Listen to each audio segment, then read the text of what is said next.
Hi, I'm Elisabeth Moore. I'm the Executive Director of Connecticut Farmland Trust. Hi Elizabeth, how are you? Hi, great to see you. So Elizabeth, talk to us about Connecticut Farmland Trust. When did it start and what's the purpose?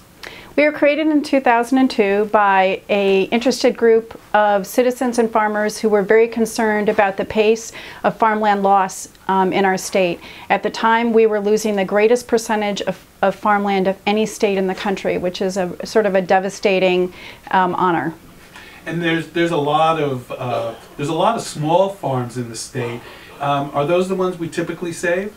They are. That was the reason we were created, was to specifically protect the smaller farms that were not being protected by local land trust towns and also the state farmland preservation program. They have a very successful program, but the minimum acreage that they are looking to protect is 30 acres.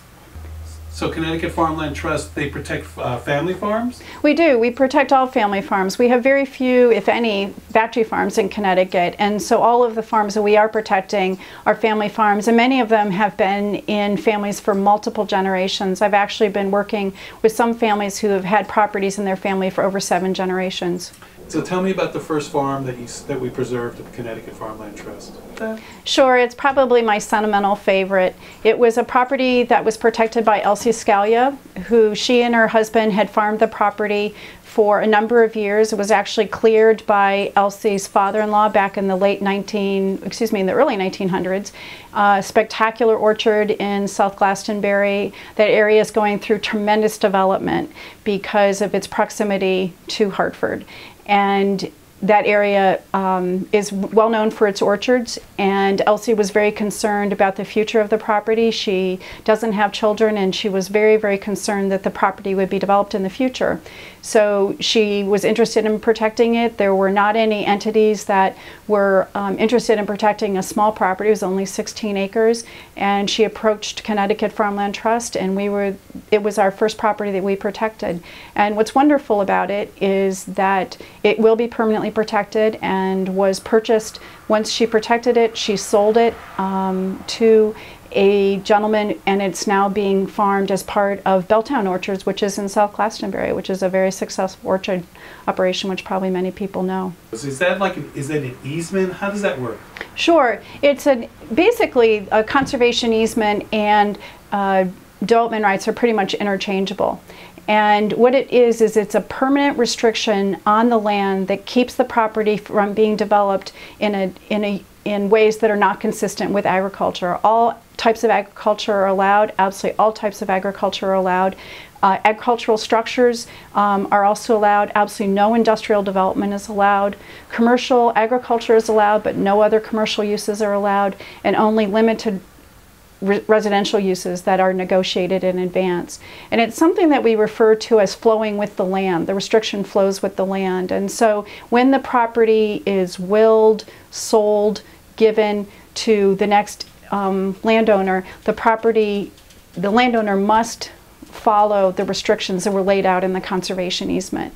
And it's our responsibility, our perpetual responsibility, to make sure that the terms of the easement are upheld. And we actually have to be willing, and have been in this situation, to go to court if necessary to make sure the terms of the conservation easement are upheld.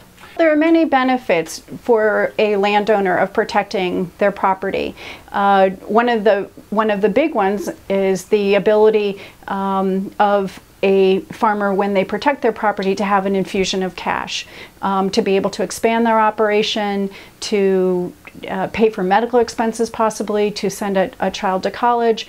And also a very important thing is actually to buy additional land. There's also a big benefit is in Connecticut we have extremely expensive property, and many families, again I mentioned, have had properties in their family for generations, find themselves with extremely valuable property and as a result a very large estate, a very expensive estate and very valuable estate. And this can actually be a burden for the next generation, because if they want to keep the land in farming, the estate taxes may be so high that they're not able to actually hold on to the property because they have to pay the taxes. And so one of the great benefits also to a farm family is by donating or selling the development rights or a conservation easement, it's reducing the property's value and hence reducing the potential estate taxes for the next generation. We've protected 31 family farms of just a little over 2,500 acres.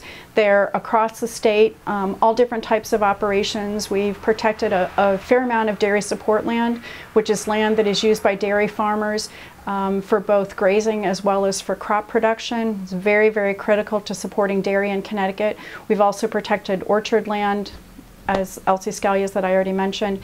We've also protected Christmas tree operations, vegetable operations, bedding plants, a wide variety of different types of farms, really the cross-section of types of farming in Connecticut. I think the future of conservation in Connecticut is really quite bright. In the 10 years I've been at Connecticut Farmland Trust, there's just been an explosion of interest in farming in Connecticut, both from people going to farmers markets and also new and young farmers getting into farming. And I think it's an incredibly exciting time to be doing this work. And the other thing that is really quite wonderful is the partnerships that we all are using to protect property, because land is so expensive in Connecticut that we could not do this on our own. And we're very fortunate to work with the Department of Agriculture, the Federal USDA,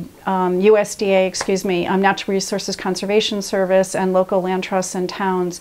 So I think the future is very bright. And I definitely, one of the greatest parts of my job is working with farm owners who call me and who are interested in protecting their property and helping them figure out ways to make that happen that benefits them and also future generations. So it's a great pleasure, and I encourage any and all to give me a call if you're interested in learning about protecting your property, but also if there's a way to protect properties in your town that you'd be interested in. Our website is www.ctfarmland.org. Thank you, Elizabeth. It's been a pleasure talking with you. It's been a great pleasure talking to you. Bye.